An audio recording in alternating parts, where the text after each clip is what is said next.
Hello everyone, how are you doing? Satiel here and welcome back with another quick tutorial. In today's I'm gonna show how to fix navigation pane in File Explorer. This tutorial apply for Windows 10 and Windows 11. Open up the File Explorer and go to View and select this option,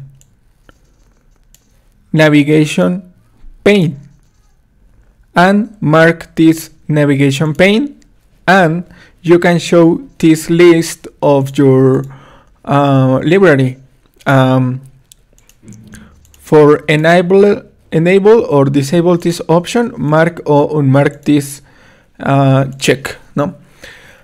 Thanks for watching. Don't forget to subscribe and see you in the next tutorial.